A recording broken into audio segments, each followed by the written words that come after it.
11 to 13 JPSC Jharkhand special paper GS paper 2 को discuss करेंगे और जानेंगे कैसे जो है क्वेश्चन का पैटर्न चेंज हो रहा है, कैसे ऑप्शंस को जो है कंफ्यूजिंग बनाया जा रहा है, कैसे कुछ नए टाइप के क्वेश्चन दिए जा रहे हैं और इससे आपको आने वाले 14 जेपीएससी एग्जामिनेशन में काफ़ी मदद मिलेगी। तो चलिए स्टार्ट करते हैं। और ये सेट बी है यारों। पहला क्वेश्चन जो है वो अबुआ आवास योजना से पूछा गया और जिसमें 2 स्टेटमेंट दिए गए हैं और यहाँ पे पूछा गया कि क्या सही नहीं है। तो दोस्तों देखिए, एक ही योजना के बारे में ना अलग अलग टाइम चर्चाएं चलती हैं, तो आपको ध्यान ये देना है कि वो कब शुरुआत हुआ, इसको आपको नोटिस करना है और स्कीम के क्या फीचर्स हैं वो आपको जानना है। तो देखिए यहाँ पे 2 पॉइंट दिया गया है। It has been started on 15 August 2023। इसकी शुरुआत जो है 15 अगस्त 2023 को हुई। और दूसरा पॉइंट है कि इसमें ये भी प्रावधान है कि जिनको प्रधानमंत्री आवास योजना के अंदर घर मिला है, ठीक है ना, उनको भी घर मुहैया करवाया जाएगा। तो देखिए ये कितना, मतलब सेकंड वाला तो बिल्कुल भी नहीं होगा, लेकिन कन्फ्यूजन कहाँ बन रहा था? कन्फ्यूजन बन रहा था पॉइंट नंबर 1 में। तो ये इसमें जो है जो दूसरा स्टेटमेंट कि देखिए ऐसे तो प्रधानमंत्री आवास योजना में जो है गरीबों को घर दिया जा रहा था, लेकिन कुछ लोग जो है उसमें शामिल नहीं हो पा रहे थे। तो झारखंड सरकार की ये पहल रही और इसमें जो है 2 लाख रुपए जो है मुहैया करवाए जा रहे हैं। तो इसका जो है सही जवाब क्या हो जाएगा? पॉइंट नंबर बी, ठीक है। केवल 2 जो है वो गलत है। अगेन देखिए, मुख्यमंत्री जनवन योजना, ये योजना जो है 2016 में स्टार्ट हुई और इसका यही मतलब मेन मकसद है कि आपका जो अफॉरेस्टेशन है, जंगल को जो है बढ़ावा दिया जाए। और इसमें इससे 2 क्वेश्चन पूछे गए हैं। पहले इसमें सरकार 50% सब्सिडी देती थी कि जो लोग भी अपने ज़मीन पे जो है वन लगाएंगे, अब उसको बढ़ा के 75% किया गया है ना। तो इसमें पूछा कि क्या सही नहीं है।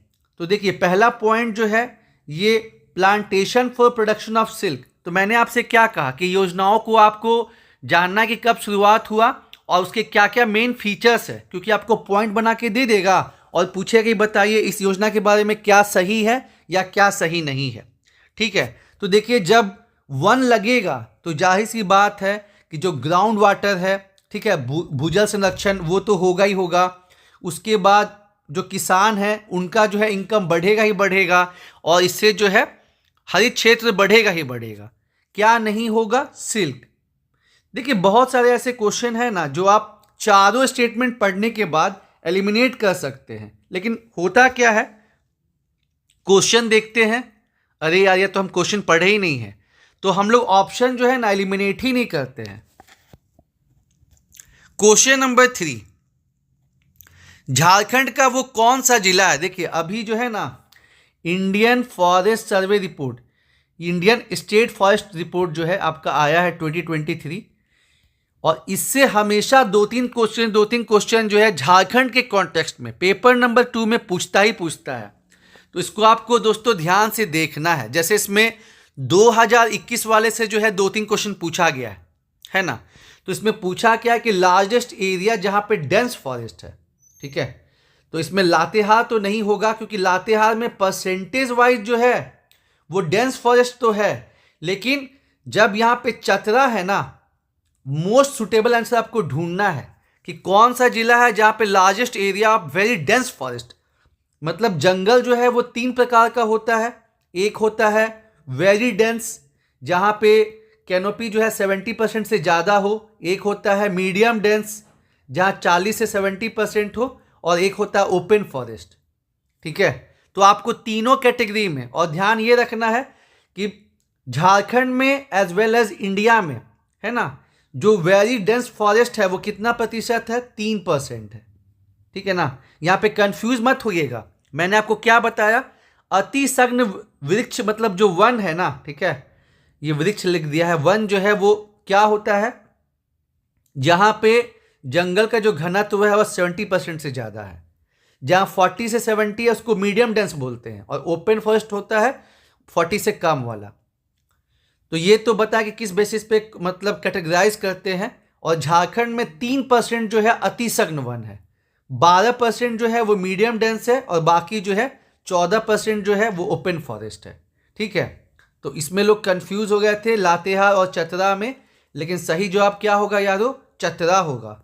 और यहाँ पे मान लीजिए कि आपका वेरी डेंस नहीं, केवल परसेंटेज पूछता तो आपका लातेहार होता। ठीक है, इस चीज़ का दोस्तों ध्यान देना है। और आपका इसके पहले वाला में पूछा था मेरे ख्याल से 7 JPSC में कि कहाँ जंगल का क्षेत्र जो है वो सबसे कम है। तो देखिए 2019 और 2021 ये दोनों में जो है एरिया वाइज भी और परसेंटेज वाइज भी जंगल कहाँ सबसे कम था? जामताड़ा में। लेकिन जो अभी 2023 वाला जो रिपोर्ट आया है उसमें जंगल सबसे कम कहाँ पे है? तो अब आपका हो गया है देवघर, चाहे वो परसेंटेज वाइज हो चाहे एरिया वाइज हो, चेंज हो गया है। ठीक है, देखिए अगेन एक आ गया है कि जो Indian state of forest survey report 2021 है उसके अनुसार what is the forest cover area in Jharkhand, और कितना क्लोज ऑप्शन दिया गया है ना। तो इसको दोस्तों आपको परसेंटेज वाइज भी जानना है और कितना स्क्वायर किलोमीटर है वो भी जानना है, तब जाके बात बनेगी यारों। प्रीवियस ईयर क्वेश्चन से ना बहुत आइडिया लगता है, आप देख ही सकते हैं प्रीवियस ईयर क्वेश्चन से जो है आपको बहुत आइडिया समझने को मिलता है यारों। अब अगेन पर्यावरण से क्वेश्चन पूछा गया है। देखिए कैसे मतलब क्वेश्चन को चेंज किया गया है। जीएस पेपर 1 का भी कुछ चीज जो है जीएस पेपर 2 में पूछा गया है कि बताइए वो कौन सा अनुच्छेद है संविधान का जो कि बोलता है कि जो राज्य सरकार है उनको पर्यावरण का बचाव करना चाहिए और जंगल और वन्य जीव का भी जो बचाव करना चाहिए। तो ये आर्टिकल 48 है। और मान लीजिए इसी में पूछ लेता कि वो कौन सा फंडामेंटल ड्यूटी है, मौलिक कर्तव्य, तब क्या हो जाता आपका 51A का जी। ठीक है ना दोस्तों, ये आपको ध्यान देना है क्योंकि आप देख ही रहे हैं कि अब क्वेश्चन का पैटर्न जो है वो कैसे चेंज हो रहा है। क्वेश्चन को जो है चाहे पेपर GS1 हो, हम लोगों ने नीचे डिस्क्रिप्शन में दिया है कि GS1 में कैसे जो है अब क्वेश्चन का पैटर्न चेंज हो रहा है, उसको आपको देखना है यारों। वहां से भी आपको आइडिया मिलेगा कि कैसे अब एनसीईआरटी से क्वेश्चन पूछा जा रहा है। बिना क्वेश्चन के एनालिसिस किए हुए जो है काम नहीं चलेगा, आपको जो है क्वेश्चन के एनालिसिस करना ही करना है। और ये जो मान लीजिए कि अभी 23,721 स्क्वायर किलोमीटर ये 2021 में था, अगर अभी आपका पूछा कि कितना हो गया है तो ये आपका हो गया है 23,765 765। ये ध्यान में रखना है यारों। और इंडिया का तो आपको देखना ही देखना है, लेकिन जो झारखंड वाला है उस पर ज़्यादा फोकस रखना है क्योंकि उससे ज़्यादा क्वेश्चन पूछा आता है। अब देखिए केवल आपको फॉरेस्ट सर्वे रिपोर्ट भी नहीं देखना, जो यहाँ का नेशनल पार्क है, जो यहाँ का वाइल्ड लाइफ सेंचुरी है, वहाँ पे क्या चीज़ें खास है ये भी आपको दोस्तों ध्यान में रखना है। ठीक है ना, जो 11 वन्य जीव अभयारण्य है उनके पास क्या जैसे चीज़ें खास है ये भी आपको ध्यान में रखना है, तब बात बनेगी यारों।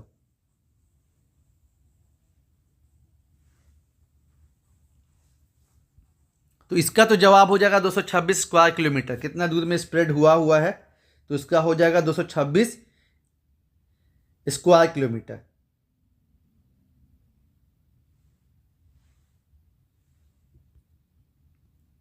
अब देखिए ये क्वेश्चन जो है काफ़ी चर्चे में रहा है कि जो वल्चर्स हैं झारखंड में 3 टाइप के वल्चर्स मिलते हैं यारों, और उनकी संख्या जो है वो घट रही है। क्यों घट रही है? क्योंकि जो है एक ड्रग जो इस्तेमाल होता है जानवरों को ट्रीट करने के लिए, और जब वही जानवर मर जाते हैं और जब वल्चर्स उनको खाती है तो फिर जो है प्रॉब्लम क्रिएट हो जाता है। तो rampant use of drug in livestock, diclofenac कुछ करके जो है वो इस्तेमाल होता है जानवरों को ट्रीट करने के लिए। तो पहला आपका आंसर हो जाएगा 7 का ए। अब देखिए एक बहुत प्यारा क्वेश्चन कि जो दामोदर नदी है ये एक बायोलॉजिकल डेजर्ट बन चुकी है बिटवीन गिरिडीह एंड दुर्गापुर, तो ऐसा किस वजह से है? ठीक है ना, तो जब आप चारों ऑप्शन को ठीक से पढ़ेंगे ना तो देखिए बायोलॉजी मतलब क्या होता है? लाइफ। ठीक है ना, बायोलॉजी वाला जो चीज़ है वो लिविंग ऑर्गेनिज्म से डील करता है। तो ये ऑप्शन जो है सबसे अप्रोप्रिएट है, लेकिन फिर भी लोग जो है वो कंफ्यूज हो गए हैं। तो ध्यान ये रखना दोस्तों कि आपको चारों ऑप्शन को ठीक से पढ़ना है और बेस्ट ऑप्शन जो है वो एलिमिनेट करना है। एक बहुत ही टफ क्वेश्चन, क्योंकि देखिए ये 2018 का पूछा गया है, तो इसमें काफ़ी लोग जो है कंफ्यूज हुए और जो है रांची को टिक कर दिए, ठीक है ना। लेकिन ये रांची नहीं होगा, जमशेदपुर। हालांकि ये टफ क्वेश्चन है कि पहला एरोबिक बायो टॉयलेट जो है वो कहाँ इनोग्रेट हुआ था। क्वेश्चन नंबर 10, वो कौन कौन से फैक्टर हैं जो कि झारखंड के बायोडाइवर्सिटी को, तो दोस्तों मैंने आपको पहले भी बताया है कि चूंकि स्टेट पीसीएस में अभी नया नया ऑल बोथ ये सब का ऑप्शन चालू हो रहा है, तो एटलीस्ट 90% केसेस में जहां आपको ऑल और बोथ मिलेगा वो आंसर सही हो जाता है, ठीक है। जैसे अंधाधुंध शहरीकरण हो रहा है, जंगल काटे जा रहे हैं, औद्योगिकरण हो रहा है, जनसंख्या बढ़ रही है, तो इसमें बहुत कम ही लोग कंफ्यूज हुए होंगे। सभी ने जो इसका आंसर टिक कर दिया है ऑल ऑफ दी अबव। अब जैसे जंगल जो है, देखिए अगेन जंगल से क्वेश्चन पूछा गया है, तो जंगल जो है मेनली दो प्रकार के होते हैं, ठीक है ना, प्रोटेक्टेड फॉरेस्ट और रिजर्व फॉरेस्ट। तो प्रोटेक्टेड फॉरेस्ट आपका क्या होता है, जैसे नेशनल पार्क हो गया, उसके बाद वाइल्ड लाइफ सेंचुरी हो गया, जिसको आप क्या बोलते हैं, आरक्षित वन। और जो रिजर्व फॉरेस्ट होता है ये स्टेट का ऐसा जंगल, मतलब स्टेट का ऐसा फॉरेस्ट होता है जिसमें किसी भी टाइप का एक्टिविटीज अलाउड नहीं होता है, ठीक है। तो लोग इसमें कंफ्यूज हो जाते हैं, और ध्यान में रखिएगा कि ये प्रोटेक्टेड फॉरेस्ट जो है लगभग 33% है, और जो रिजर्व फॉरेस्ट है इसका जो है 55 से 60% जो है जंगल वो आरक्षित कैटेगरी में आती है। तो कभी क्वेश्चन पूछ ले कि बताइए इंडिया में किस टाइप का जंगल सबसे ज़्यादा पाया जाता है, तो आरक्षित वन, ना कि प्रोटेक्टेड फॉरेस्ट। और ये एनसीईआरटी का क्वेश्चन है यारों, कि इस पे उन सभी गतिविधियों पर रोक रहती है जो कि परमिटेड नहीं है। तो प्रोटेक्टेड फॉरेस्ट में लकड़ी चुनना जो है अलाउ है, साथ ही साथ जो आपका फॉरेस्ट राइट एक्ट है, वन अधिकार अधिनियम, उसके अंतर्गत भी पट्टा दिया जा सकता है ना। तो इस चीज़ को ध्यान देना है दोस्तों। और आप देख सकते हैं कि क्वेश्चन जो है कैसे बेसिक कंसेप्ट से पूछा गया है। अब वाटर पोल्यूशन का मेजर इफेक्ट क्या है, प्रभाव क्या पड़ता है, तो देखिए अगेन एनसीईआरटी बुक में दिया गया है कि बीओडी, कि कौन सा जो जल है वो कितना प्रदूषित है, वो हम इस पैमाने पे मतलब नापते हैं कि उसका ऑक्सीजन डिमांड कैसा है, ठीक है ना। तो इसमें भी कोई प्रॉब्लम मतलब नहीं आई होगी, क्योंकि चारों ऑप्शन में सबसे जो दमदार ऑप्शन है वो यही है कि lack of oxygen for aquatic life, जलीय जीवन के लिए ऑक्सीजन की कमी।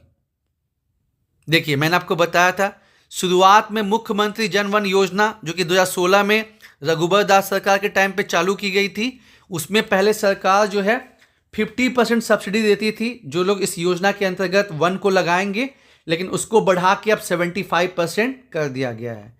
और ये क्वेश्चन क्यों पूछा गया है, क्योंकि एक टॉपिक है कि important policies of Jharkhand government, Jharkhand सरकार की इंपॉर्टेंट नीतियां। और इस पे भी दोस्तों मैंने बहुत ज़बरदस्त वीडियो बनाया है, आप नीचे डिस्क्रिप्शन में उसको भी देख सकते हैं। एक तो GS1 पेपर में क्या ट्रेंड चेंज हो रहा है उसको समझाया है, और एक जो इंपॉर्टेंट पॉलिसीज है उनको समझाया है। अब देखिए झारखंड सरकार में क्या है कि अलग अलग आपदाओं के लिए अलग अलग चीज़ों को जो है, अलग अलग चीज़ों या संस्थाओं को बनाया गया है, ठीक है। तो इसमें पूछा क्या है कि जो बाढ़ फ्लड डिजास्टर है उसको मेंटेनेंस करने के लिए, उसको मैनेज करने के लिए कौन सी संस्था है, ठीक है दोस्तों। तो जो सूखा है, ड्राउट, सूखे के लिए है आपका बिरसा एग्रीकल्चर यूनिवर्सिटी, ठीक है। उसके बाद जो माइनिंग संबंधित प्रॉब्लम होता है उसके लिए इंडियन स्कूल ऑफ माइंस है, जो औद्योगिक डिजास्टर होता है उसके लिए BIT मेसरा है, और जो फ्लड है और जो फॉरेस्ट फायर है, जंगल की आग, और ये जो है फ्लड, ठीक है, बाढ़, उसके लिए क्या है, झारखंड स्पेस एप्लीकेशन सेंटर। इसका गठन कब हुआ था, 2003 में। बहुत इंपॉर्टेंट है यारों, क्वेश्चन एनालिसिस से आपको बहुत आइडिया लगेगा कि कहाँ क्या फोकस करना है। अब देखिए, एक ये भी बहुत प्यारा क्वेश्चन है, लेकिन जो है लोग इसमें फंस गए। क्वेश्चन क्या पूछा है कि डिजास्टर रेस्पॉन्स का, ठीक है ना, डिजास्टर रेस्पॉन्स का जो है वो क्या ऑब्जेक्टिव नहीं है, ठीक है ना, डिजास्टर रेस्पॉन्स का जो है वो क्या रेस्पॉन्स नहीं है। तो देखिए, जब डिजास्टर होता है तो उसके पहले कुछ चीज़ें की जाती हैं, ठीक है ना, जैसे मैपिंग हो गया कि कौन कौन से इलाके में जैसे भूकंप आता है, कौन कौन सा इलाका है जो डिजास्टर प्रोन है, कौन कौन सा इलाका है जहाँ पे फ्लड का चांसेस है, ठीक है। तो एक होता है कि आपका मिटिगेशन स्टेप, है ना, कि आप जो है कैसे वेल प्रिपेयर्ड हैं डिजास्टर से डील करने के लिए। और एक होता है कि जब डिजास्टर आ गया तो आप उसके बाद फिर क्या कदम उठा रहे हैं।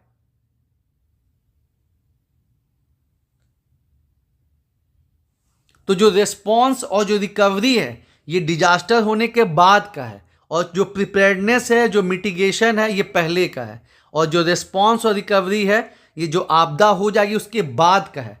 तो देखिए, सुभेद्यता आकलन जो है ना, ये आपदा आने के बाद आप नहीं कीजिएगा, ठीक है, रिस्पॉन्स में ये नहीं आएगा। ये होता कि भाई मिटिगेशन अगर रहता है ना तब, तो पूछा कि कौन ऑब्जेक्टिव नहीं है। तो देखिए, safety and security of human life है, restoration and maintenance of infrastructure है, हाउसिंग एंड टेम्पररी अकोमोडेशन। होता है ना कि बाढ़ आने वाली है तो जो लोग का घर वहाँ पे होता है उनको वहाँ से शिफ्ट किया जाता है ना, रोड टूट गया तो उसको ठीक किया जाता है। तो जो असेसमेंट है ये पहले होता है, आपदा आने के पहले। तो ध्यान रखना है यारो, क्योंकि डिजास्टर मैनेजमेंट भी जो है इंपॉर्टेंट टॉपिक है, तो उसके कंसेप्ट से क्वेश्चन पूछा जा रहा है।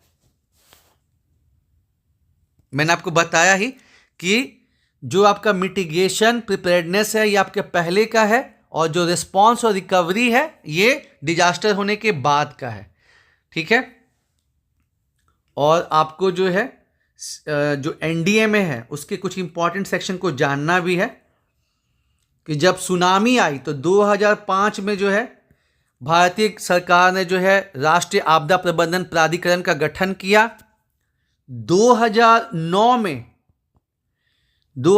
में नेशनल डिजास्टर मैनेजमेंट पॉलिसी बनी, ठीक है ना, और 2016 में नेशनल डिजास्टर मैनेजमेंट प्लान बना, योजना बना।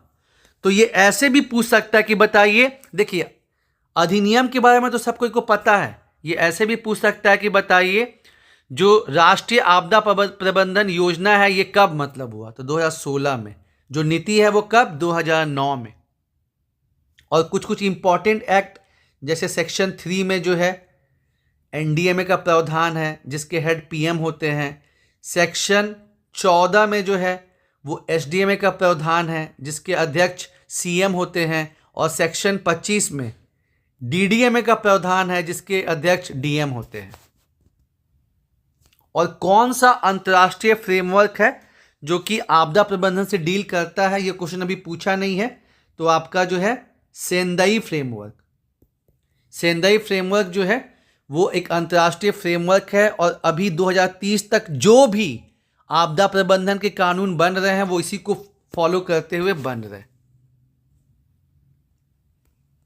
अब देखिए, from the point of view of earthquake sensitivity the entire stage of Jharkhand, ठीक है ना, इसको आप किस सिस्मिक जोन में डाल सकते हैं, बहुत इंपॉर्टेंट है दोस्तों।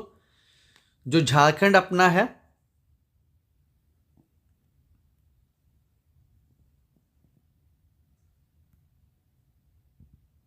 इसमें 2 डिस्ट्रिक्ट संथाल परगना के जो है वो आपके किस में है, वो आपके जो है 4 में है। किस जो भूकंप आता है ना उसको अलग अलग कैटेगरी में बांटा गया है। और जोन 2 में जो है आपके 5 जिले हैं, और जोन 3 में जो है 17 जिला है, ठीक है ना। तो अगर ये आपको बेसिक कंसेप्ट पता है कि भाई जोन 1 तो कुछ वैसा रहता ही नहीं है, बचा जोन 2 जोन 4। तो अगर आपको ये भी पता है कि जोन 4 में जो है 2 जिले हैं, है ना, तो आप आराम से एलिमिनेट करके ये बता सकते हैं कि भाई जोन 2 और जोन 3, ठीक है ना। इसमें जो है मैक्सिमम 5+17 24 जिले जो है आपके जोन 2 और जोन 3 मिला के हैं।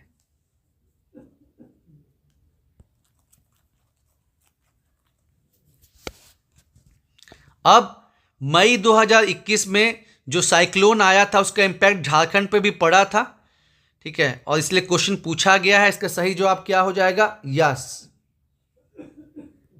क्वेश्चन नंबर 17 का हो जाएगा यस, साइक्लोन। अब इसमें से कौन सा जिला है? देखिए आपदा प्रबंधन से कितना बढ़िया बढ़िया सवाल पूछा गया है दोस्तों। तो कौन सा जिला है जो कि most drought prone district of Jharkhand है, ठीक है ना? तो अगेन आप यहां पे एलिमिनेशन के बेसिस पे एलिमिनेट कर सकते हैं। पलामू में दलहन तिलहन ये सब चीज का जो है खेती बहुत ज़्यादा होता है, और अब जानते ही हैं कि जो ऑयल सीड है, पल्सेज है, ये कहाँ होते हैं? जहां उतनी बारिश नहीं होती है ना? अब ये क्वेश्चन जो है ये बहुत लोग को परेशान किया कि ढूबिया क्या है, ठीक है ना? क्योंकि बहुत लोगों ने इसके बारे में सुना ही नहीं था, फर्स्ट टाइम सुन रहे थे। तो इसका सही जवाब क्या है? ये एक प्रकार का डांस है। क्वेश्चन नंबर 20 तो बहुत ही पॉपुलर क्वेश्चन है कि जो बिरसा मुंडा जी का उलगुलान आंदोलन है उसका मेन सेंटर क्या रहा, ठीक है ना? तो मेन सेंटर, बिरसा मुंडा जी मतलब बिलोंग करते थे खूंटी से, तो मेन जो इसका केंद्र रहा वो खूंटी रहा। और इन्हीं के आंदोलन के बाद ये आंदोलन जो है 1895 से 1900 तक चला। फिर अंग्रेज डर गए और उसके बाद 2 सर्वे करवाया गया, और फिर आपका 11 नवंबर 1908 को जो है CNT एक्ट पारित किया गया।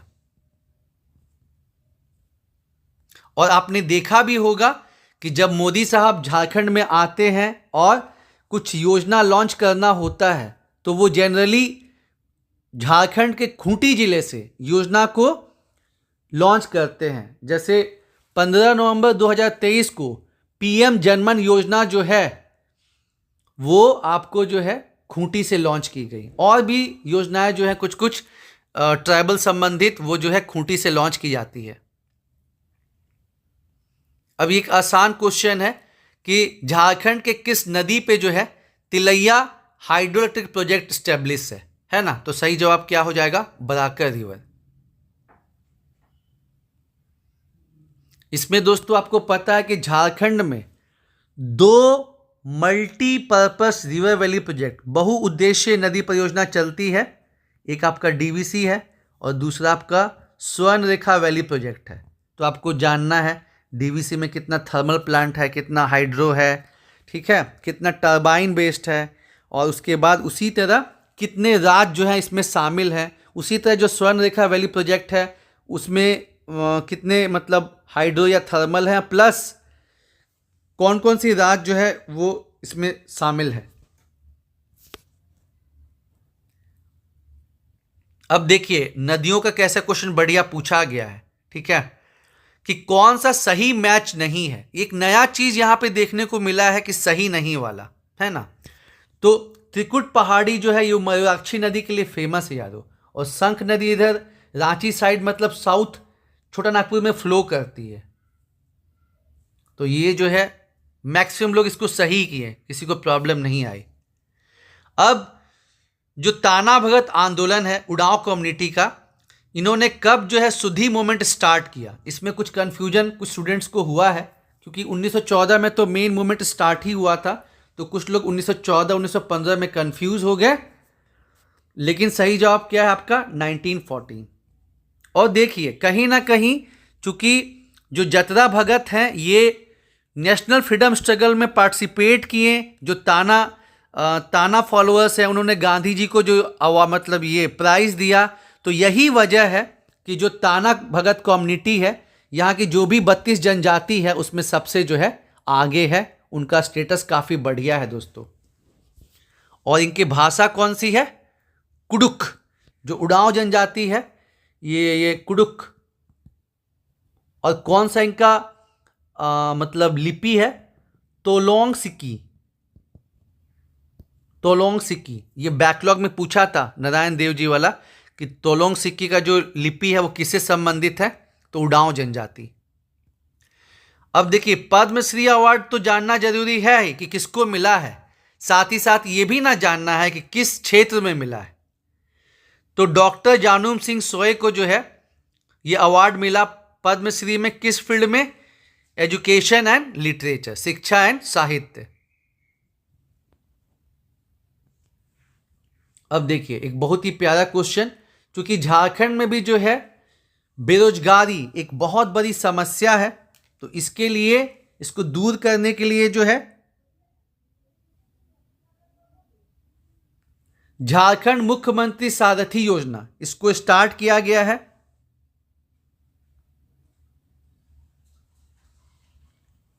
इसमें 4-5 स्कीम जो दोस्तों शामिल है, और इसमें यह भी है कि जो फ्री कोचिंग फॉर स्टूडेंट, सरकारी एग्जाम की तैयारी के लिए जो है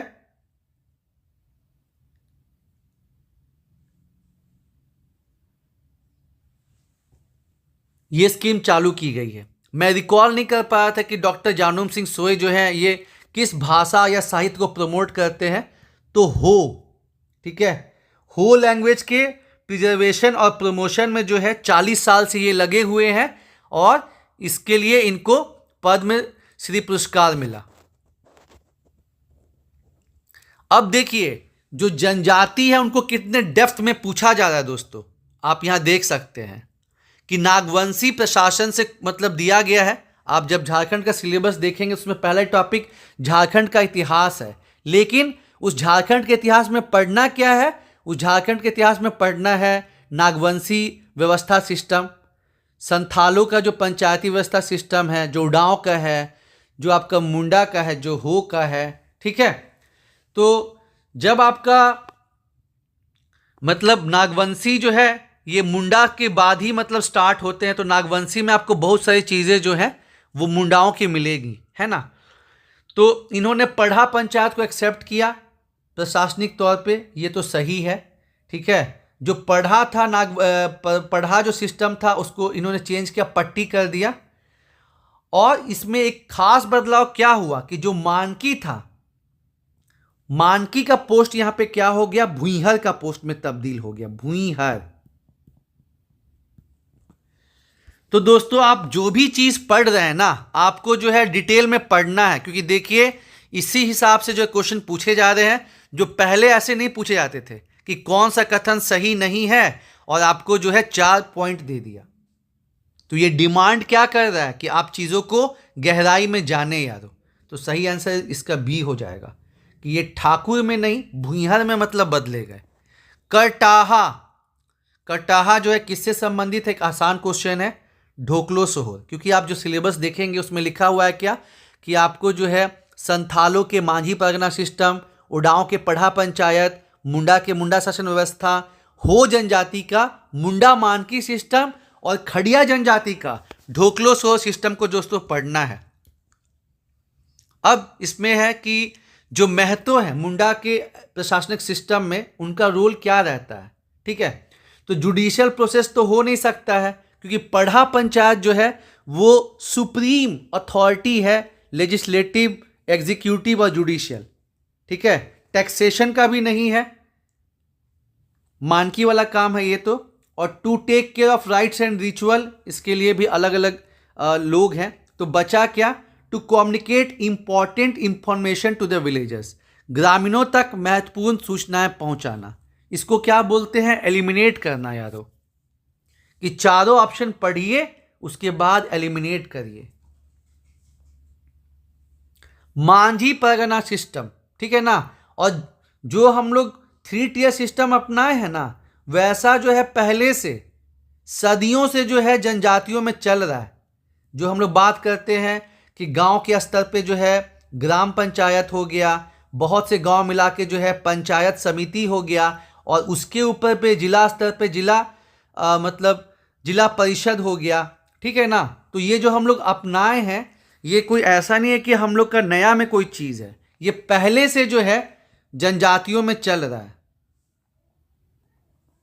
तो जैसे जो संथालों का ये मांझी परगना सिस्टम है, तो गांव के स्तर पे जो गांव का प्रमुख होता है, गांव का मुखिया, उसको बोलते हैं मांझी, बहुत सारे गांव मिला के बनता, उसका हेड होता है देश मांझी या मोढ़े मांझी, और उसके ऊपर कौन होता है? परगनैत।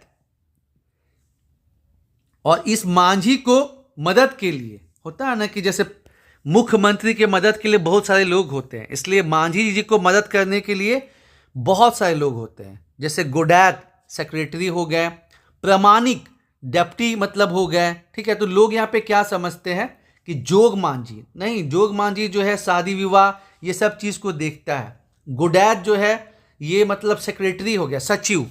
और जो प्राणिक या प्रमाणिक है, ध्यान में रखिएगा, जो प्राणिक या प्रमाणिक है ये होता है डेप्यूटी हेड। और ये जो चीजें हैं दोस्तों, इसको अगर आप डायग्राम बना के, फ्लोचार्ट बना के समझेंगे ना, तो आपको बहुत मदद मिलेगी और बहुत आपको मजा भी आएगा। और नायके जो है वो रिलीजियस हेड होते हैं। अब देखिए, जैसे कि अभी हमने पढ़ा था कि जो संथाल का गांव होता है, संथाली गांव, वहां पे गांव के प्रमुख को बोलते हैं मांझी। लेकिन जो उड़ांव का गांव होता है वहां पे ग्राम के मुखिया को बोलते हैं महतो। और जो काम यहां पे जो डेप्यूटी बोले ना कि डेप्यूटी मांझी कौन, जो हमने यहां पे देखा ऊपर में कि डेप्यूटी मांझी कौन होता है, तो प्रमाणिक होता है या प्राणिक होता है उड़ांव के गांव में, ठीक है। ये तो मांझी का हो गया। उड़ांव के गांव में जहां पे महतो जो है गांव का प्रधान है, वहां पे डेप्टी महतो कौन होता है, तो यहां मांझी होता है दोस्तों। एक ही पद है लेकिन अलग अलग गांव में उसका अलग अलग रोल है। संथालों का गांव है तो संथाल के गांव में जो गांव का प्रमुख होता है उसका नाम मांझी होता है, और जो डेप्यूटी मांझी होता है उसको हम प्रमाणिक या प्राणिक कहते हैं। लेकिन जो उड़ांव का गांव है, उड़ांव के गांव में गांव के मुखिया को महतो कहते हैं, और जो उनका डेप्यूटी होता है उसका नाम मांझी होता है। ध्यान देना है, ठीक है। ये शुरू में अभी आपको कंफ्यूजिंग लग रहा होगा, लेकिन जब आप इसको पढ़ते रहेंगे तो फिर बात बन जाएगी, ठीक है। तो सही जवाब क्या हो जाएगा? महतो जो है गांव का प्रधान होता है, और पाहन जो है उनका पंडित होता है। और पाहन और महतो, ये भी क्वेश्चन जेपीएससी में पूछा है कि उड़ांव का जो प्रशासनिक सिस्टम होता है इसमें दो बहुत ही महत्वपूर्ण पोस्ट क्या है, तो आपका पाहन और महतो जो है, दो और भी पोस्ट इंपॉर्टेंट हैं, लेकिन ये दोनों पोस्ट जो है वो बहुत इंपॉर्टेंट है, ठीक है।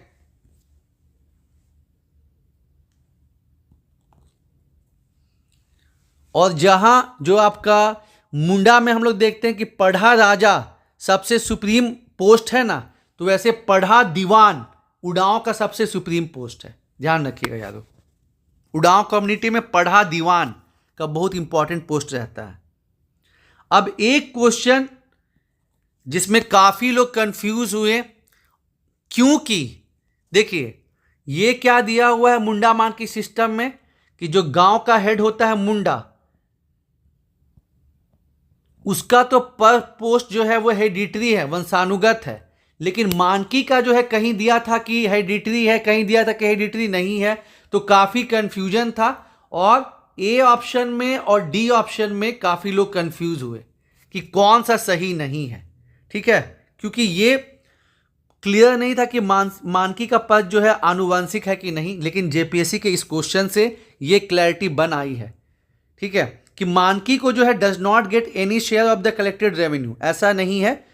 वसूली राज्यों में मानकी को कोई अंश नहीं मिलता है, ये गलत है, मानकी को भी मिलता है। साथ ही साथ सरकार ने अभी 3,000 रुपए की घोषणा की है कि मतलब मानकी को दिया जाएगा, क्योंकि मानकी जो है इतना इंपॉर्टेंट पद पे है।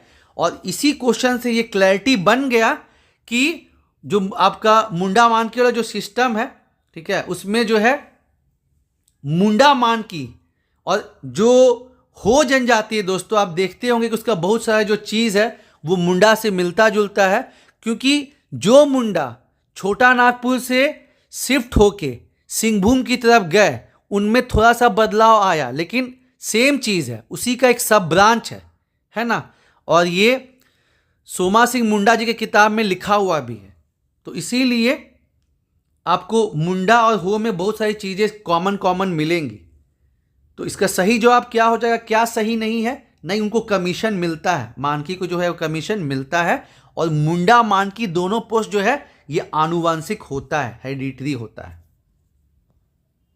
क्वेश्चन नंबर 32, नाया जो है वो किस गांव का प्रमुख है? मतलब हमने देखा कि अभी तक 3 क्वेश्चन जो है गांव के प्रमुख से पूछा गया, संबंधित है। मतलब एक संथालों में पूछा कि गांव का जो हेड होता है मांझी, उसका सपोर्टिंग में कौन होता है? डेप्टी मांझी कौन होता है? प्रमाणिक। उड़ाव में गांव का हेड पूछा गया, महतो। और अब देखिए नाया पूछा गया है कि नाया जो है वो किस में होता है? तो बिरहोर हो जाएगा। बिरहोर जनजाति में जो है नाया ट्राइबल पंचायत का हेड होता है। 32 नंबर का। और फिर देखिए, फिर से पहाड़िया गांव का पूछा गया कि इसमें क्या होता है, ठीक है ना। तो देखिए मैंने आपको बताया था ना कि आप एलिमिनेट करके भी बना सकते हैं। तो जैसे संथाली गांव है, संथाली गांव में जो रिलीजियस हेड है उसका नाम नायके होता है। तो देखिए नायके नहीं हो सकता है। गोडायत जो है ये सेक्रेटरी के पोस्ट पे होता है। अब क्या बचा? मजन दाखा और मांझी। तो चूंकि आप पहले भी देख चुके हैं कि मांझी कहीं कहीं पे जो है विलेज हेड है, तो आप नहीं भी जानते हैं तो एलिमिनेट करके बना सकते हैं। हालांकि अगर मान लीजिए यही उड़ाव रहता तब तो फिर कंफ्यूजन हो जाता, क्योंकि उड़ाव में क्या है, गांव का प्रमुख महतो होता है और उसका जो डेप्यूटी होता है वो मांझी होता है। लेकिन फिर भी कि विलेज हेड, तो आप एलिमिनेट करके इसको बना सकते हैं, ठीक है। तो मांझी इसका सही जवाब हो जाएगा यारों। अकॉर्डिंग टू नाग वंशावली कौन से राजा हैं जिन्होंने अपनी राजधानी जो है, और दोस्तों जो 7 राजधानी हुई आपको ध्यान में रखना है, वहां से क्वेश्चन पूछता ही पूछता है।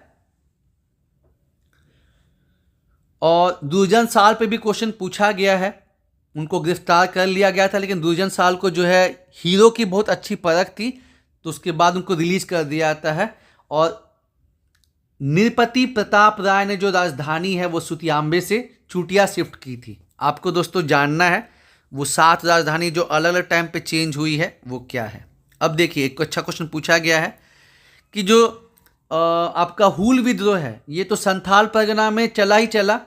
सिद्धू कानू चांद भैरव भाई मतलब भाई और फूलो झानो बहन, ये लोग लीड किए थे वहाँ पे, जिसको कार्ल मार्क्स ने जो है भारत की पहली जन क्रांति भी कही है। लेकिन इसके अलावा ये हजारीबाग में भी फैला। और लुबिया मांझी और बैरू मांझी, इन्होंने जो है इसको यहाँ पे पॉपुलराइज किया। एक अच्छा क्वेश्चन, अगर आप लोग नहीं पढ़े ठीक से तो फिर कंफ्यूज हो जाएंगे, ठीक है ना। कि फर्स्ट प्रेसिडेंट ऑफ द छोटा नागपुर कैथोलिक सभा, तो जिन्होंने पढ़ा उनके लिए तो आसान क्वेश्चन, बेनिफेस लकड़ा। और जब नहीं पढ़ा है तो फिर एलिमिनेट करना बहुत मुश्किल, कि पॉल दयाल होगा कि जूलियस लकड़ा होगा, ठीक है ना। और पढ़े हैं तो आसान है। अब ये ऐसा क्वेश्चन 37 पूछा गया जो लगभग 95% लोगों का गलत हो गया, क्योंकि सुना ही नहीं गया, ठीक है ना। रामजीत हंसदा, बुद्धा राय किस्कू और चंद्राई टुडू, ये कोई भी जो झारखंड स्पेशल बुक है, चाहे मनीष रंजन सर का हो, चाहे पतंजलि IAS हो, ठीक है, या फिर जो है आपका जो है कोई भी बुक जो है उसमें इसका जिक्र नहीं किया गया है। तो ये किससे संबंधित है? व्यक्तिगत सत्याग्रह से, इंडिविजुअल सत्याग्रह से। देखिए एटलीस्ट 10 क्वेश्चन तो ऐसे होंगे ना, 10 से 15 क्वेश्चन जो बिल्कुल नया हम लोग को एग्जामिनेशन हॉल में मिलता है। तो दिक्कत उस चीज़ का नहीं है, दिक्कत इसका है कि जो बाकी 80 क्वेश्चन है उसमें से आपका मैक्सिमम सही होना चाहिए। 70, 72, 74 ये है। जो टफ क्वेश्चन है वो तो सारा गलत भी हो जाए तो कोई दिक्कत का बात नहीं है, ठीक है ना। लेकिन जो बाकी क्वेश्चन है उसमें से मैक्सिमम क्वेश्चन सही होना चाहिए। और सिली मिस्टेक को दोस्तों अवॉइड करना है, ये बहुत जरूरी है। अगेन ये देखिए, ये भी क्वेश्चन जो है इसमें बहुत लोग का मिस्टेक हुआ। ये तो हम लोग को पता है कि इसका जो रिपोर्ट है इस 1995 में आया था, लेकिन इसका मतलब डिसीजन कब लिया गया, ये नहीं पूछा कि ये बना कब, डिसीजन कब लिया गया इसको बनाने का। तो देखिए 1993 तो होगा नहीं, लेकिन कंफ्यूजन कहा था कि जो चीज़ 1995 में बना है, लोगों ने क्या सोचा कि 1995 में बना है तो दिसंबर 1994 में डिसीजन लिया गया होगा, लेकिन ऐसा नहीं है। इसका सही जवाब क्या है, सितंबर 1994। और अगेन जो है एक फंसाने वाला क्वेश्चन। और जैसे मैंने आपको कहा ना कि हर पेपर में किसी में 10 किसी में 15 ऐसा क्वेश्चन होता है जो हम लोग पहली बार सुनते हैं, तो वैसे ही जो क्वेश्चन है गोपाल बंधु दास जिन्होंने नॉन कॉपरेशन मूवमेंट को लीड किया था, ये किस क्षेत्र से हैं, तो यहां एलिमिनेट करना बहुत मुश्किल है। इसका सही जवाब क्या होगा, सरायकेला खरसावां। ठीक है। उसी तरह क्वेश्चन नंबर 40 अगेन मैं कहूंगा very tough question, very tough question, क्योंकि छोटा Nagpur and Santhal Pargana development authority का गठन हुआ था 1972 में। ठीक है, लेकिन इसमें क्या पूछा गया है कि छोटा नागपुर डेवलपमेंट अथॉरिटी ये अलग और संथाल परगना डेवलपमेंट अथॉरिटी ये कब स्टैब्लिश हुआ।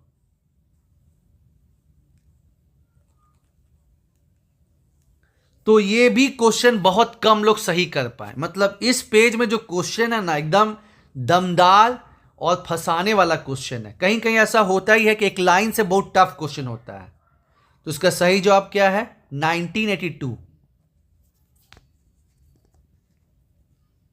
देखिए मैंने बोला ना कि जानबूझकर एग्जामिनर ने एक पेज में ऐसे 5 क्वेश्चन दिए हैं, नहीं 1 2 3 4 क्वेश्चन दिए हैं जो मतलब बिल्कुल नया नया है। अब देखिए उडांव ट्राइब में कितने जनरेशन तक जो है वो मदर के गोत्र में शादी प्रोहिबिटेड है। ठीक है ना, जैसे कहीं कहीं होता है ना कि मामा से शादी हो जाती है, साउथ इंडिया में तो बहुत ज़्यादा होता है। तो यहाँ पे जो है कितने में मतलब ये प्रोहिबिटेड है, तो जनरली क्या होता है ना 7 जन्म। तो लॉजिक में जो है बहुत लोगों ने 7 टिक कर दिया, लेकिन सही जवाब क्या हो जाएगा 3। 41 का क्या सही जवाब हो जाएगा, डी। इसमें चारों क्वेश्चन जो है वैसे ही बहुत दमदार, चाहे 38 हो, चाहे 39 हो, चाहे 40 हो, चाहे 41 हो। अब ये तो एक आसान क्वेश्चन है कि मुंडा वुमेन का जो पॉपुलर अटायर है, तो सलवार कमीज तो सब लोग पहनते हैं, पिछौती तो इससे संबंधित नहीं है, लहंगा भी कॉमन है। तो परिया जो है वो फीमेल का है और करिया जो है वो आपका जो है मेल का है। ठीक है। अब क्वेश्चन नंबर 43 कुछ कंफ्यूजिंग रहा। कंफ्यूजन किस में बना, वेद मारवा में और रामा जोशी में, 3rd गवर्नर ऑफ झारखंड। तो कुछ लोगों ने वेद मारवा को टिक किया, कुछ लोगों ने रामा जोशी को टिक किया। तो सही जवाब क्या है, रामा जोशी। अब देखिए कुछ सालों से ना खासकर झारखंड बिहार आप देखेंगे ना कि जो बहुत ज़्यादा पैसा खर्च किया जा रहा है वो शिक्षा पे किया जा रहा है, क्योंकि कहीं ना कहीं ये बात क्लैरिटी हो रही है कि जितना ज़्यादा आप स्वास्थ्य पे शिक्षा पे खर्च करेंगे उतना ज़्यादा सही रहेगा। तो जो 13.54% है ये कहाँ खर्च किए गए हैं, तो ये खर्च किए गए हैं शिक्षा पे। और दोस्तों देखिए झारखंड का इकोनॉमिक सर्वे बहुत ज़्यादा इम्पॉर्टेंट रहता है। जो हमने अब स्टार्टिंग में कुछ जो मतलब वन संबंधित चीज़ें देखी ना, तो वो इन्वायरमेंट सर्वे का जो चैप्टर है पर्यावरण क्लाइमेट चेंज वाला, उसमें आपको मिल जाएगा। उसी तरह जो आपदा का हम लोग चीज़ जो देखें वो भी आपको उसमें मिल जाएगा, ध्यान देना है। अब देखिए जो गोदान का प्रथा है, गोदान का प्रथा कट्ठा ब्राह्मण का, अगेन एलिमिनेशन पे आप जानते हैं डेथ के समय जो है बाछी छुआने का प्रथा रहता है, तो वो किससे संबंधित है, मृत्यु से।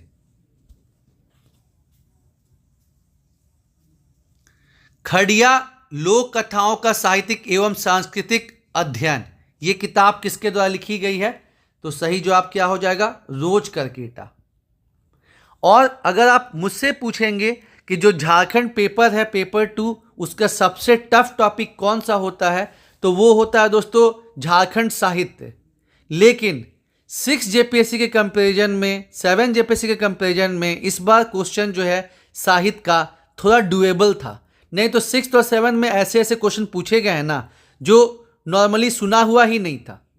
तो इसमें जो है कुछ बदलाव देखने को मिला है। हालांकि जो जनजाति वाले क्वेश्चन पूछे गए हैं वो बहुत ही डेप्थ में पूछे गए हैं। कौन सा डांस है जो कि सरहुल के अवसर पर किया जाता है? तो जदुर नृत्य, ए ऑप्शन। कौन सा गाना है जो मैरिज के समय पे होता है? गाना डांस बोलिए, ये कंबाइंड है, तो ये डोमकच है दोस्तों। अगेन देखिए, स्टार्टिंग में बेतला नेशनल पार्क का जो है आपको पूछा गया था एरिया, और यहाँ पे पूछा गया है कि किसके लिए है। एक चीज़ मैं और कहना चाहूँगा कि क्योंकि बेतला नेशनल पार्क में जो है आपका टाइगर रिजर्व भी सम्मिलित है और टाइगर कॉरिडोर जो है वो चला है, तो आपको देखना है कि जो पलामू टाइगर रिजर्व है वो कौन से टाइगर रिजर्व से कनेक्टेड है, कौन से टाइगर कॉरिडोर का पार्ट है, कौन सा झील है जो बेतला नेशनल पार्क या पलामू टाइगर रिजर्व में है, और आपको जो 11 वाइल्ड लाइफ सेंचुरी है उसके बारे में भी जानना है दोस्तों, क्योंकि अब डेप्थ में क्वेश्चन पूछा जा रहा है। हालांकि ये तो बहुत आसान क्वेश्चन पूछा गया, लेकिन आपको डेप्थ में जानना है। अब देखिए, इसमें पूछा गया है कि हाईएस्ट पॉपुलेशन कौन सी है, तो आपका जो है संथाल। और अगर हम इंडिया में बात करेंगे तो भील जनजाति नंबर 1 पे है, नंबर 2 पे जो है आपका गोंड जनजाति है, और 3rd पे जो है वो संथाल है। लेकिन झारखंड में सबसे ज़्यादा पॉपुलेशन इसी का है। और एक चीज़ मैं कहना चाहूँगा कि अगर पूछता कि झारखंड की जो आदिम जनजाति है पीवीटीजी, उसमें सबसे ज़्यादा पॉपुलेशन किसका है, तो माल पहाड़िया का दोस्तों। माल पहाड़िया, सौरिया पहाड़िया, 2 जो है पहाड़िया जनजाति का पार्ट है, तो जो माल पहाड़िया इसका पॉपुलेशन सबसे ज़्यादा है। First known poet of Nagpuri, तो रघुनाथ त्रिपाठी, ठीक है ना। अब देखिए, भीमराव सोलंकी के द्वारा जो है कि लिखी गई किताब जो कि बनारस से पब्लिश हुई थी, तो ये आपका है हो काजी।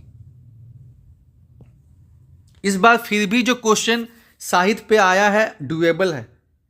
आपको हम 6th और 7th का जो है कंपाइल करके वीडियो बनाएंगे, उसमें आप देखिएगा कि कैसा क्वेश्चन जो है पूछा गया था। नाग वंशावली के जो है लेखक कौन है नागपुरी में, तो इसका जो है सही जवाब क्या हो जाएगा? बेनीराम माथा। और दोस्तों, झारखंड से एकमात्र भाषा जो कि 8वीं अनुसूची में है वो संथाली है 2003 में।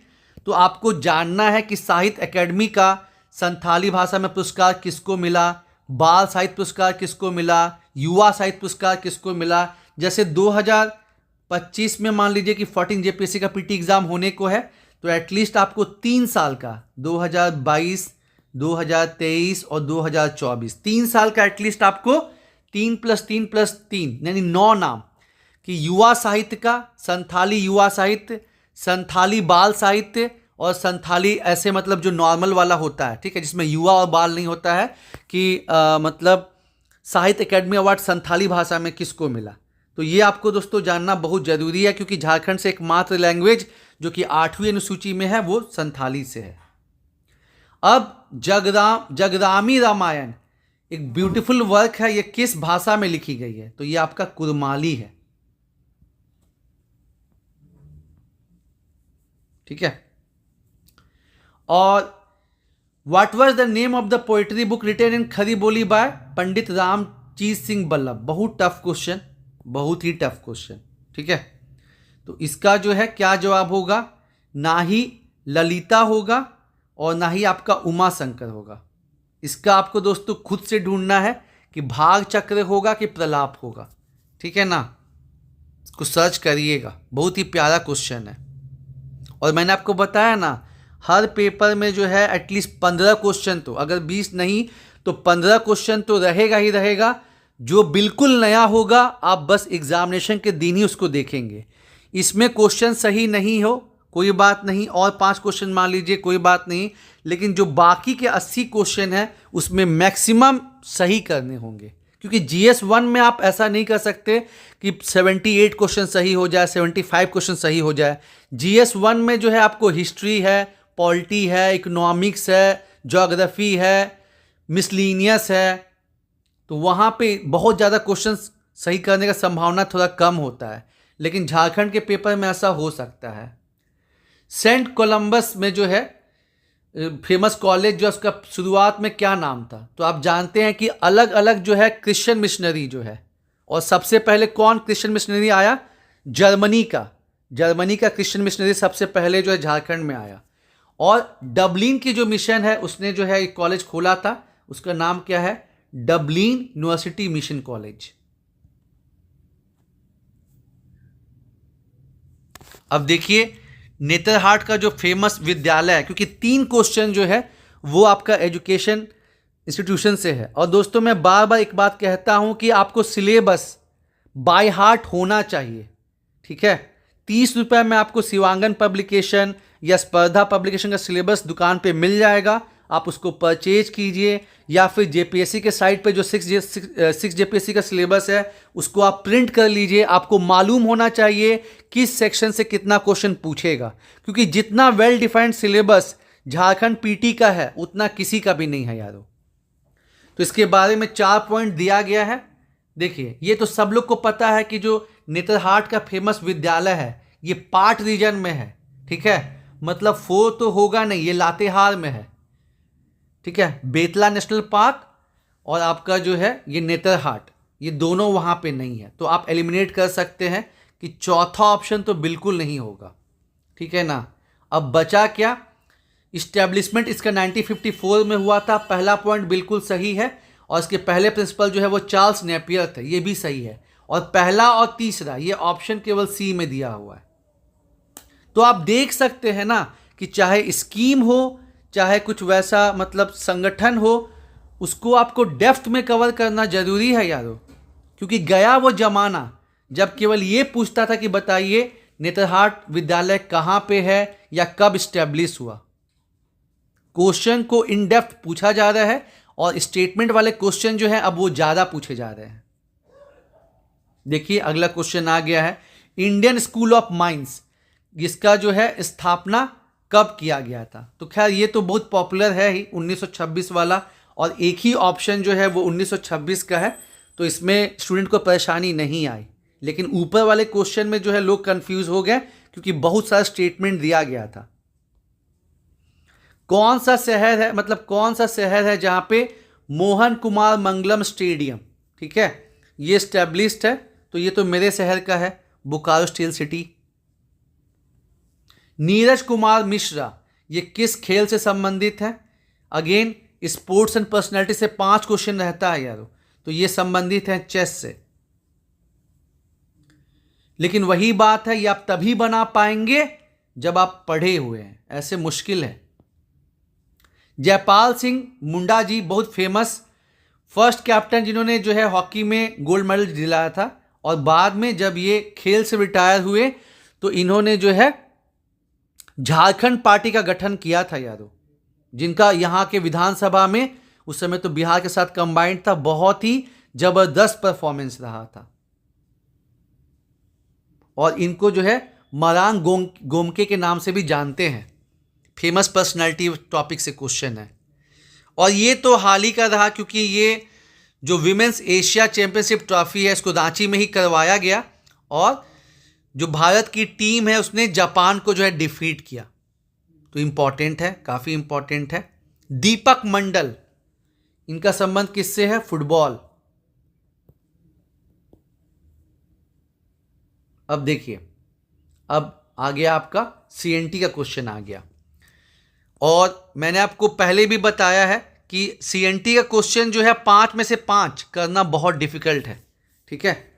तो आपको जो है एसपीटी पे ज़्यादा फोकस रखना चाहिए। सीएनटी में 19 चैप्टर हैं, 271 सेक्शन है, उसको करना थोड़ा टफ रहता है, लेकिन एसपीटी आप आसानी से कर सकते हैं, ठीक है। तो अब देखिए क्या पूछा गया है कि जो इंडियन लिमिटेशन एक्ट है ना, तो वो कैसे लागू होगा सीएनटी पे, फुल्ली ये तो एक्सट्रीम वर्ड हो गया, ये नहीं हो सकता है। Fully not apply, extreme word वाला कभी नहीं होता यारो, होता है ना।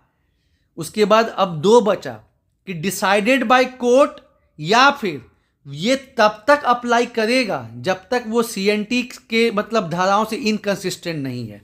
तो ये स्टेटमेंट जो है वो ज़्यादा लॉजिकल लग रहा है, ये स्टेटमेंट बहुत ज़्यादा लॉजिकल लग रहा है और ये सही ऑप्शन हो जाएगा। और एक सीनियर ने मुझे बताया था कि जब तुमको कुछ समझ में नहीं आए, जब तुमको कुछ समझ में नहीं आए तो जो सबसे बड़ा ऑप्शन होता है उसको तुम टिक कर दो।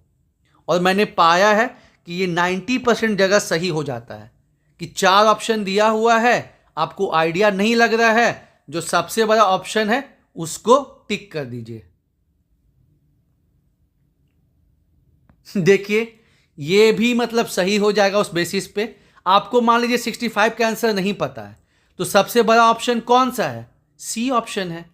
ठीक है, क्वेश्चन क्या है कि जब डेप्टी कमिश्नर के पास कोई अपील लाई करता है ना, मतलब अपील जो है, where shall the appeal lie against an order pass by deputy commissioner. Deputy commissioner के ऑर्डर के खिलाफ कोई भी अपील जो लाई कर रहा है वो कहाँ लाई करेगा? जुडिशियल कमिश्नर के पास, उच्च न्यायालय के पास। तो depending on the monetary value ये डिसाइड होगा। तो मैंने आपको जो ट्रिक बता दिया ना कि जो सबसे बड़ा ऑप्शन है, निगेटिव मार्किंग नहीं चल रहा है, फिर दिक्कत का बात क्या है? ठीक है, तो 90% में ये सही हो जाता है। अब देखिए सीएनटी में टेन्योर जो भूधारक है ना, उसमें क्या शामिल नहीं होता है। तो हमने जो है आपको बताया भी यादो कि जो सीएनटी है इसमें 4 अलग अलग टाइप के जो है काश्तकार होते हैं। रैयत जिसका मेन मकसद खेती करना है, दर रैयत जो कि बहुत छोटा किसान है और ये रैयत से जमीन लेके खेती करता है। उसके बाद टेन्योर होल्डर जिसका मेन मकसद है प्रॉफिट कमाना, भूधारक। और मुंडारी खूंट कटीदार जिसने छोटा नागपुर में जंगल साफ किया मुंडा कम्युनिटी का और खेती करने लायक बनाया, और इसके वजह से कुछ फैमिलीज जो है वहां पे खेती कर पा रहे, उसको बोलते हैं मुंडारी खूंट कटीदार। तो ये अलग है चीज, ये अलग चीज है। इसका सही जवाब क्या हो जाएगा? मुंडारी खूंट कटीदार। 67 एक फंसाने वाला क्वेश्चन है यादव। हालांकि बाद में इसमें क्या दिया गया है कि जो कोड ऑफ प्रोसीजर है सीआरपीसी 1908 सिविल प्रोसीजर कोड वाला, ये would be applicable for trial before deputy commissioner. किस प्रकार से? Fully applicable, partially applicable, state government decide करेगी, या फुली नॉट एप्लीकेबल। तो जो जेपीएससी ने आंसर दिया है बी एंड सी, ये पूरे तरीके से तो मतलब नहीं एप्लीकेबल है और राज्य सरकार डिसाइड करेगी। तो इसका जिन्होंने भी बी या सी टिक किया उनको नंबर दिया गया है Yadav.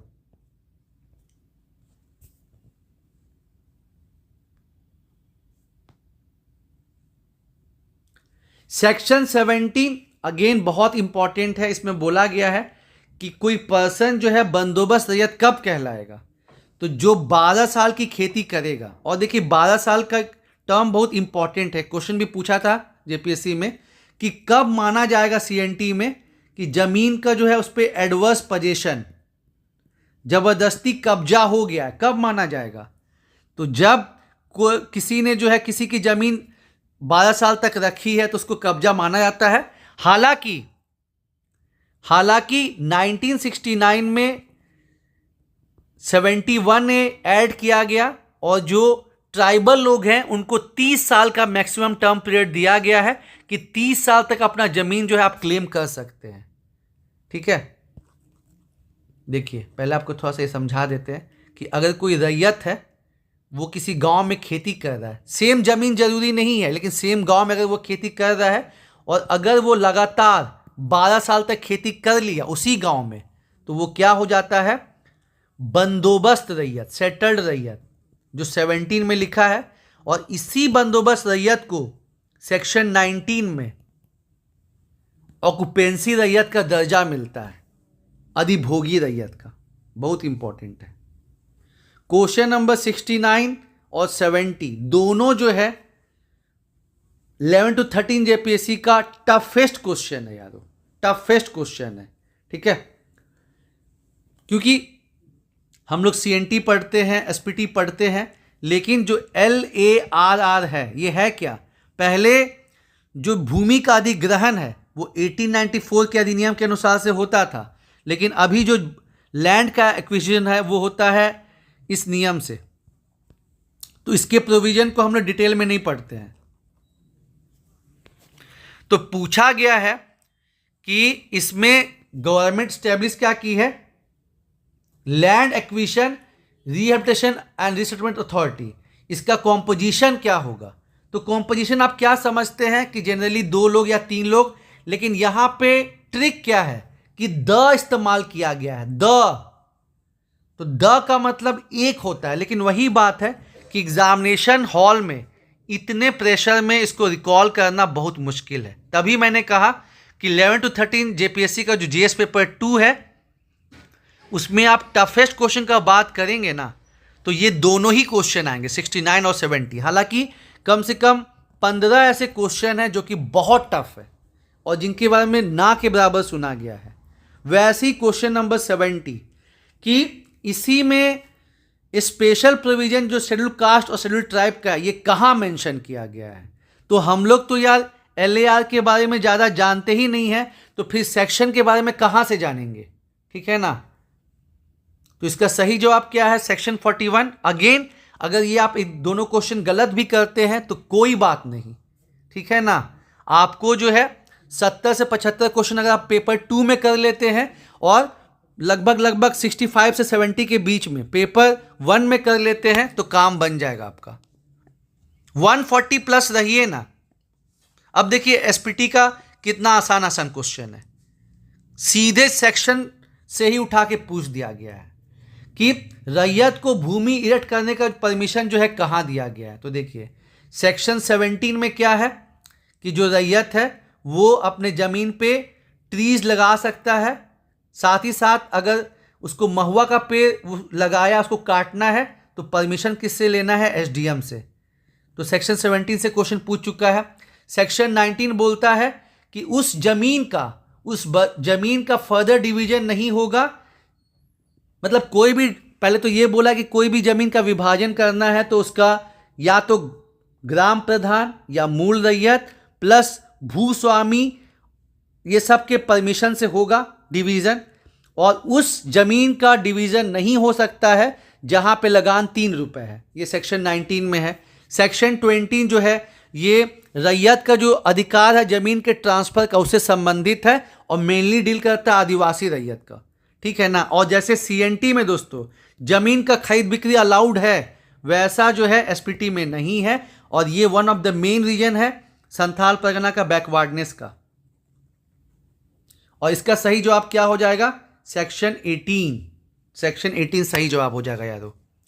What is the meaning of vacant land? ठीक है, खाली जोत का मतलब क्या होता है?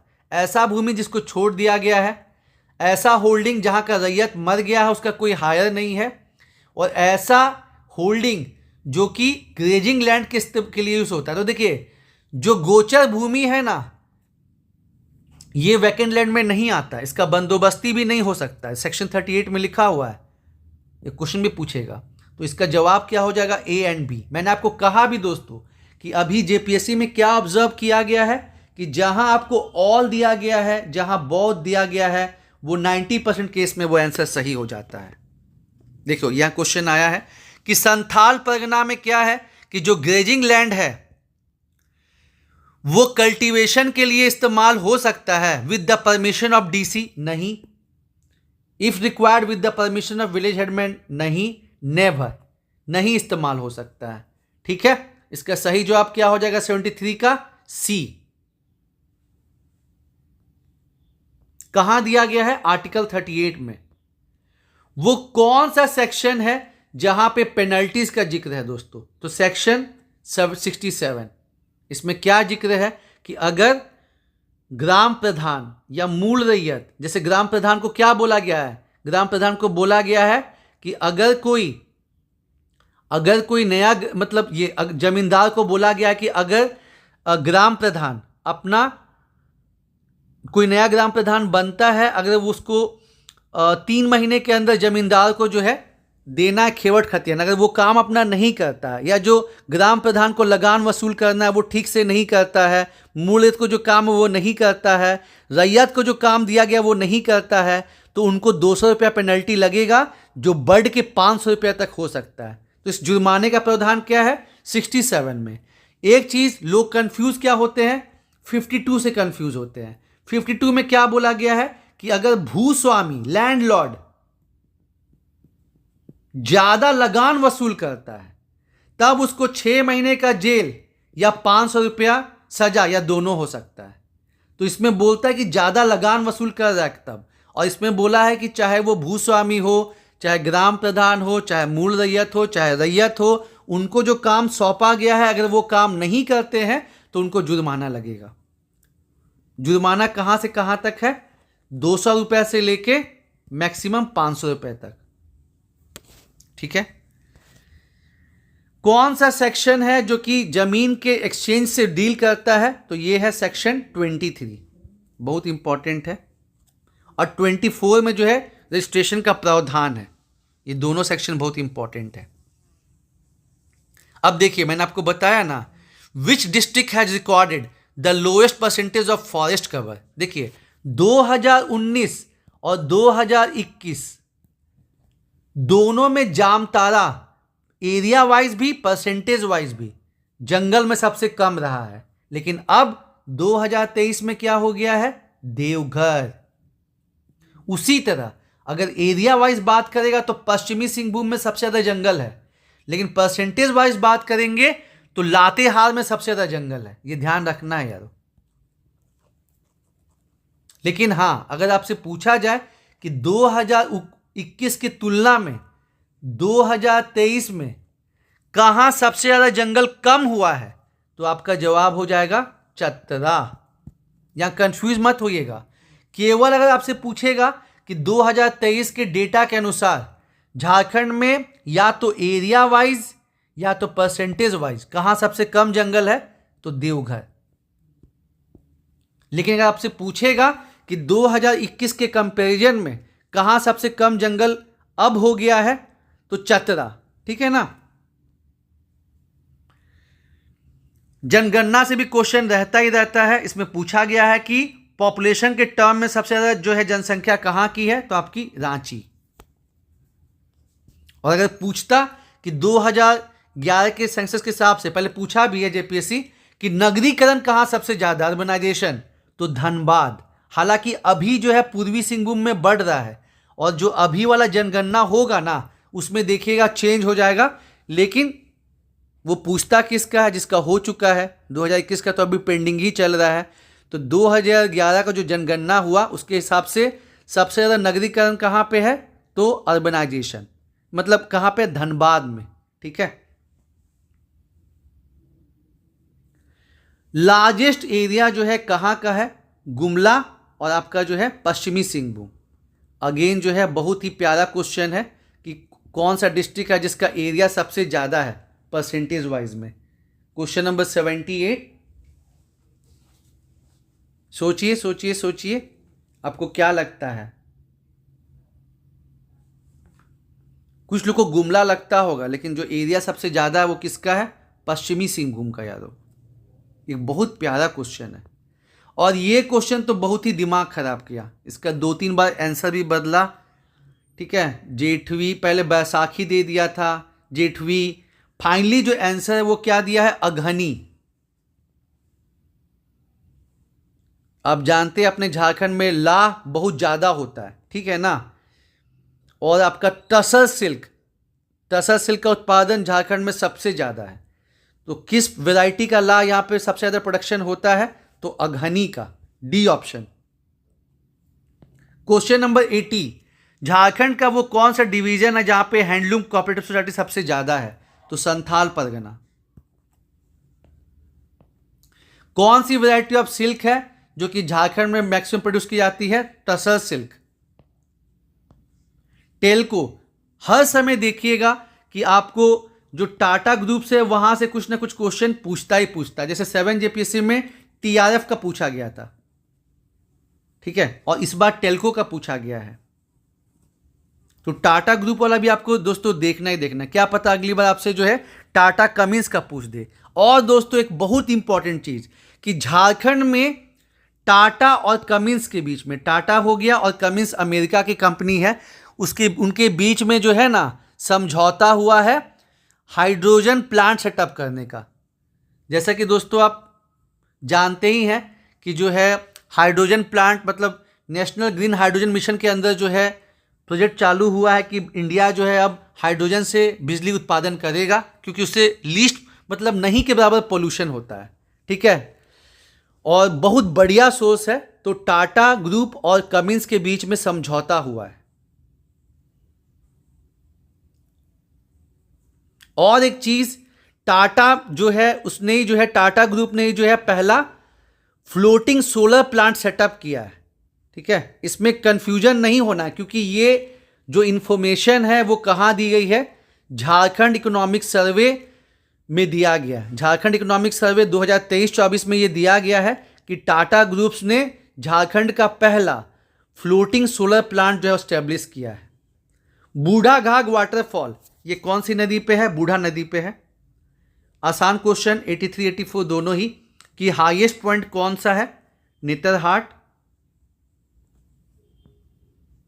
हालांकि अगर हाईएस्ट पीक पूछता तो आप जानते हैं पार्श्वनाथ की पहाड़ी, और पार्श्वनाथ पहाड़ी का फॉर्मेशन कब हुआ है? विंध्यन क्रम में। अब एक बहुत ही प्यारा क्वेश्चन है कि जैसे जनरली जो आयरन और पाया जाता है झारखंड में वो हेमेटाइट टाइप का है, लेकिन पूछा गया है कि जो डाल्टनगंज है, पलामू का जो इलाका है, वहां पे किस टाइप का जो है आयरन और पाया जाता है? तो हो जाएगा दोस्तों मैग्नेटाइट। जबकि मैक्सिमम किस टाइप का पाया जाता है? हेमेटाइट। क्वेश्चन नंबर 86 देखिए, चूंकि अलग अलग जो है प्रोजेक्ट के चलते, कभी जो है डीवीसी, कभी बोकारो स्टील प्लांट, कभी टाटा यूनिट के चलते, मतलब जो 1931 में झारखंड के इलाके में 50% पॉपुलेशन थी, वो आप जानते हैं कि 2011 तक आता है तो 26% हो गई, लगभग आधी। तो बहुत लोग का जो है यहाँ से विस्थापन हुआ है, और प्रॉपर तरीके से जो है उनका पुनर्स्थापना पुनर्वास नहीं हो पाया। तो झारखंड सरकार ने 2008 में जो है एक पॉलिसी बनाई है, और यहाँ से क्वेश्चन पूछता ही पूछता है। तो देखिए मैंने आपको बताया ना, 90% केस में जहाँ आपको ऑल दिख जाए, जहाँ बोथ दिख जाए, वही आंसर हो जाएगा।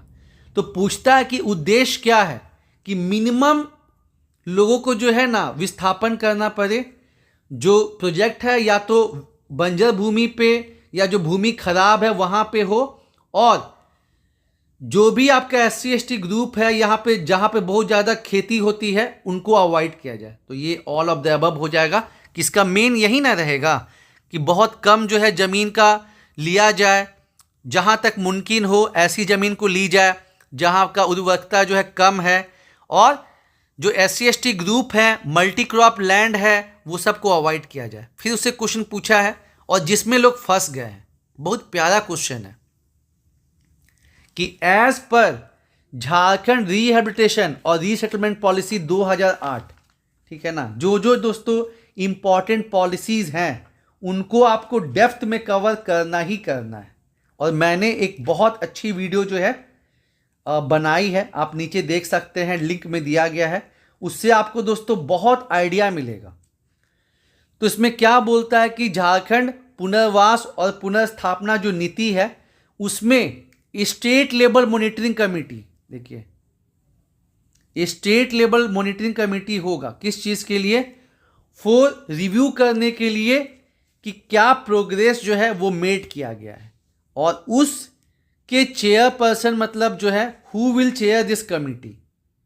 और इसमें काफी लोग जो है वो फंसे थे। क्यों? स्टेट लेवल देख के बहुत लोग क्या टिक कर दिए थे?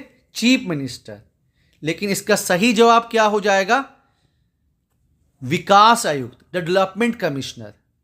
बहुत ही प्यारा क्वेश्चन। बहुत ही प्यारा क्वेश्चन और ये फंसाने वाला क्वेश्चन। अब अगेन देखिए, मैंने आपको वही जो बात बताई कि इसी पॉलिसी में फैमिली का मतलब क्या होगा, उसका जीवन साथी, उसके अनमैरिड सन और डॉटर, ठीक है, और अनमैरिड भाई बहन। तो ये सब जो है मतलब आता है। बेसिक बेसिक कंसेप्ट दोस्तों पूछा गया है और हम देख सकते हैं कि 3 क्वेश्चन जो है 86, 87, 88 जो है वो झारखंड पुनर्वास और पुनर्स्थापना नीति से पूछा गया है यार।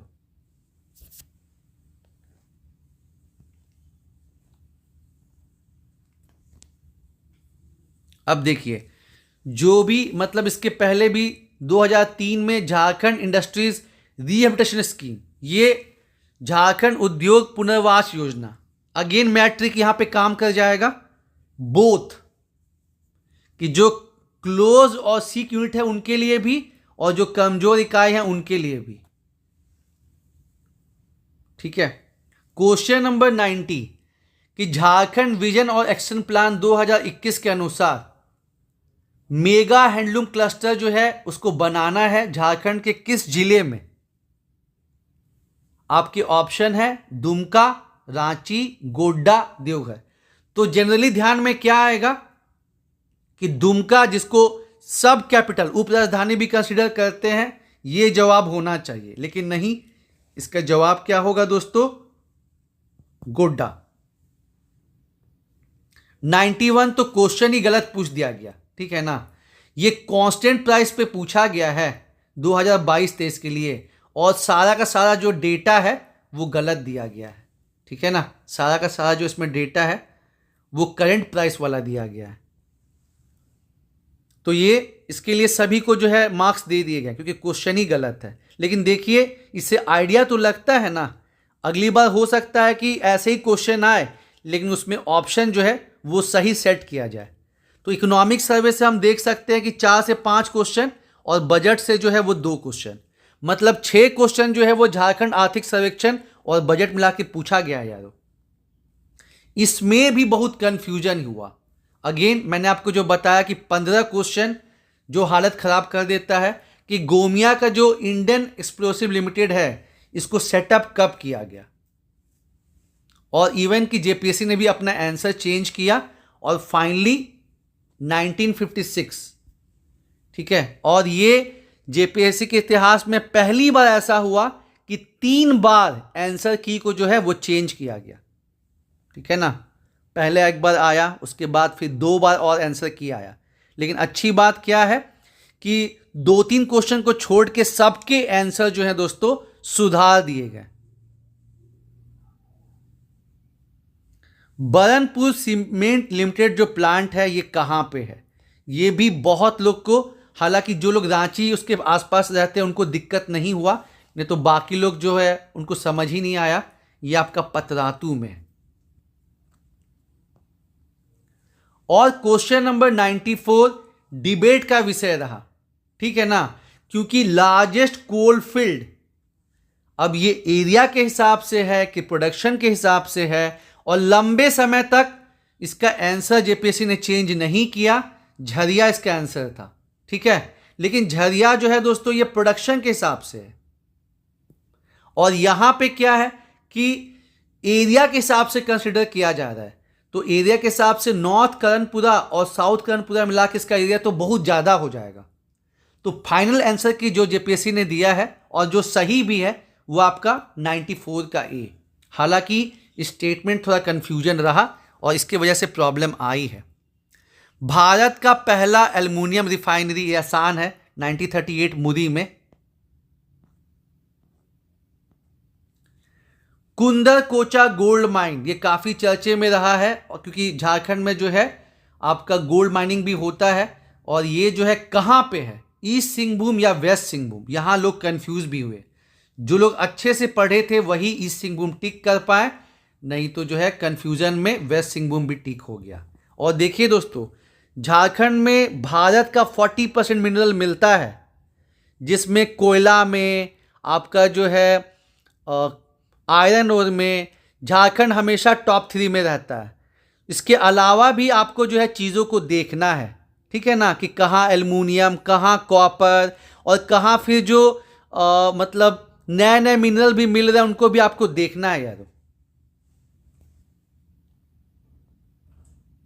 अब एक ऐसा क्वेश्चन जिसके लिए सबको मार्क्स मिला, क्योंकि ये योजना जो है ना 2014 में स्टार्ट हुई थी, लेकिन उसके बाद जब रघुबर दास सरकार जब आए तो वो जो है इस योजना को ख़त्म कर दिए थे, ठीक है ना।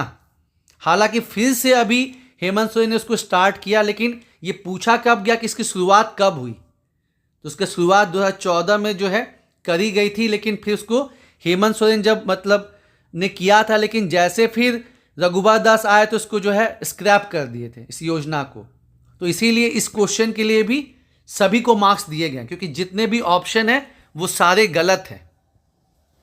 इसके पहले कौन सा क्वेश्चन में सबको मार्क्स मिला, ये वाला जो क्वेश्चन है कि झारखंड का जीएसडीपी, ठीक है, राष्ट्र सकल घरेलू उत्पाद।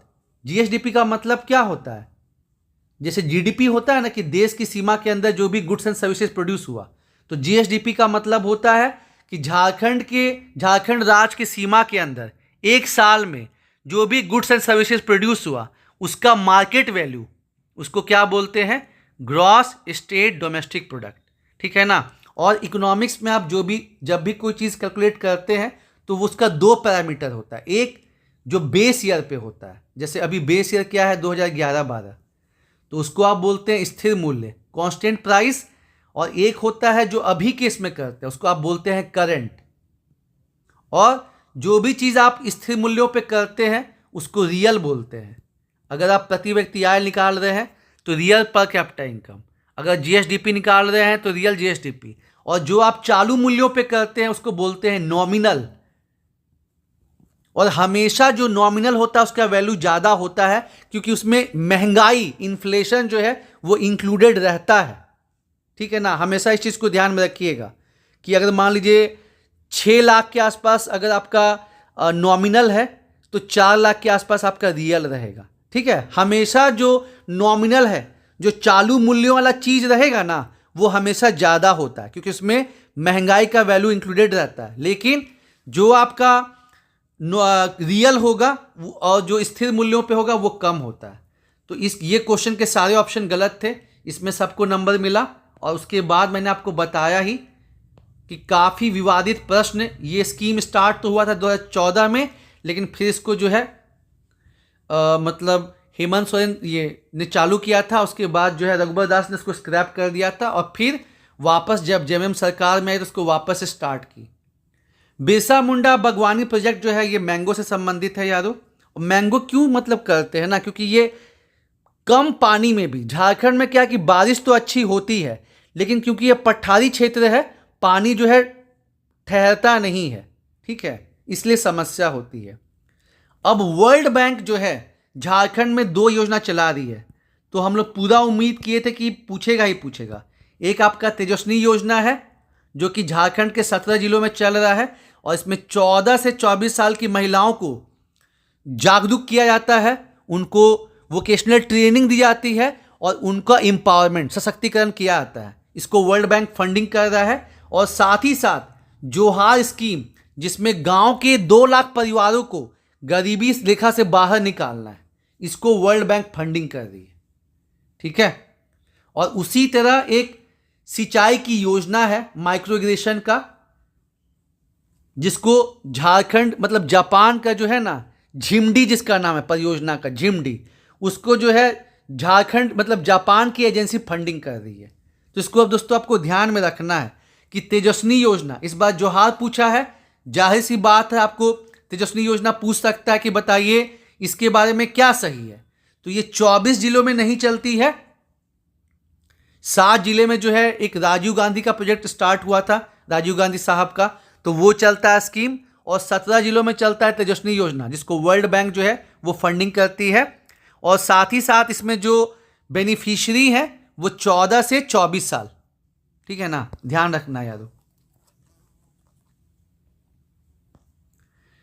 लास्ट क्वेश्चन नंबर 100, 4 अलग अलग स्कीम को जो है इंटीग्रेट किया गया है। तो ये अगेन आप इसी पे जो है बना सकते हैं कि एक ही है, 2 ही है जिसमें कि आपको इंटीग्रेटेड शब्द का इस्तेमाल है। इसमें आज़ादी ग्राम योजना है, इसमें आदर्श ग्राम योजना है। तो मैंने वही कहा ना कि आपको क्या करना है, आपको चारों ऑप्शन पढ़ना है और उसके बेसिस पे जो है आप अपना आंसर निकाल सकते हैं यारो। एटलीस्ट अगर आप 10 क्वेश्चन जो आप नहीं जानते हैं और आप अच्छे से ऑप्शन पढ़ेंगे ना, तो 3 से 4 क्वेश्चन तो सही होगा ही होगा। पूरा 10 में से 10 नहीं होगा, लेकिन something is better than nothing.